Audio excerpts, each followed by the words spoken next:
Uh, Max Kellerman. I'm not feeling good this morning, Max. I'm not feeling good. We've religiously talked about this topic. I've always conceded the Lakers were not the best team. It was the Clippers, but I've got the Lakers winning the championship because I don't believe that two of the top 5 players on the planet Earth should be losing in the NBA Finals or should be derailed from capturing an NBA championship.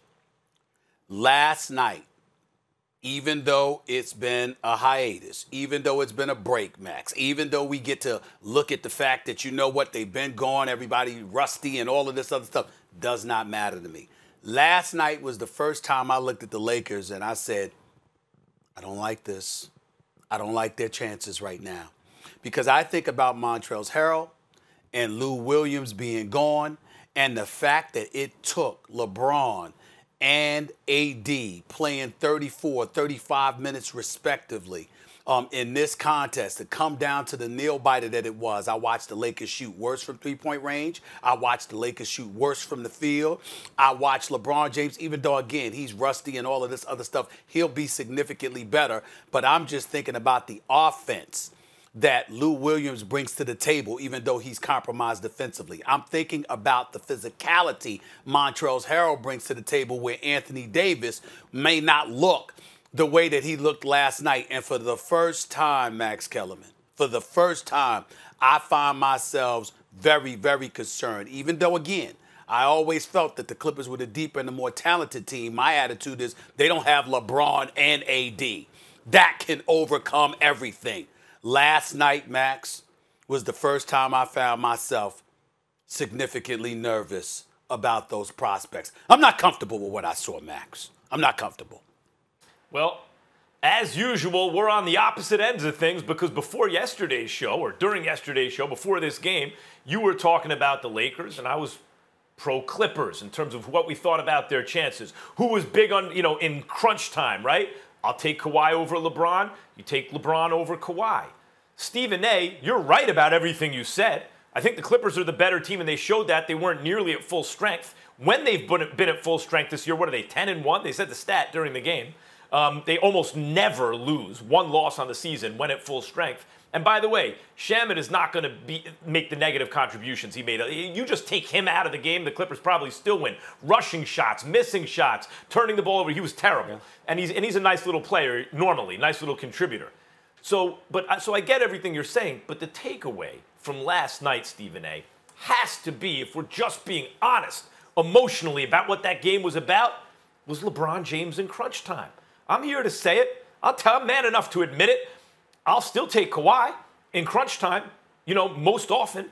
I'll take them in the playoffs. Like, show me you do that in playoffs against Kawhi, LeBron. But last night, Stephen A., before the half, in a close game, a game that was wide one way, wide, a little game of runs, and then it tightened up, and at the half, LeBron accepted the challenge. This is something you always talk about. Some dudes, like LeBron, always making the correct basketball play. But sometimes in a larger sense, the correct basketball play is accepting the challenge of the other team's superstar, especially when you play the same position. And LeBron took him defensively at the end of the half and stopped him. And then, at the end of the game, Stephen A., the takeaway from this game for me is LeBron James following his own miss for the go-ahead bucket. And then on the other end, first stopping Kawhi, and he gave the ball up to Paul George, and then stopping Paul George.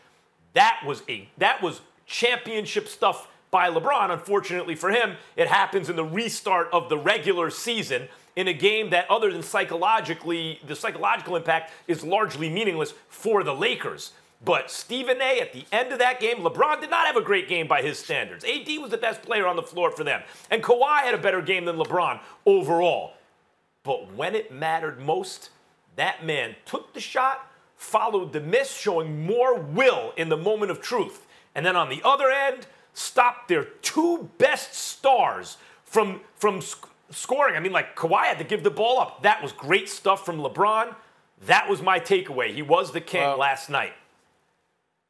Well, listen, I'll give him more credit for the defensive plays against Kawhi and Paul George than it was for the offensive putback, because I thought that was a poor shot that he took that ultimately he followed because nobody boxed out, which is why Doc Rivers was disgusted. But what I will also say to you is this. Ladies and gentlemen, alert. Paul George is healthy. He dropped 30 last night. We know that Paul George is capable of that. We've been talking so much about Kawhi and LeBron and Anthony Davis because Paul George wasn't one of those three that we forgot this brother is a bona fide star in this league. And this dude can get stuff done. We've seen Paul George perform in big moments time and time again. Last night doesn't even qualify because it was just a return of the NBA regular season. But I'm telling you right now, because of the shoulder surgery, the health that he is enjoying, he's not, just stymied by injuries and things of that nature, combined with Kawhi Leonard, exercise and load management and what have you. When they've been on the floor together, we know what they're capable of doing. What I'm saying is that Paul George last night, if that Paul George is like that in the playoffs, I'm going to sit up here and be like, is the Clippers. The history of the league is. Because I don't know what the hell can they do about that. Thanks for watching ESPN on YouTube. For live streaming sports and premium content, subscribe to ESPN+.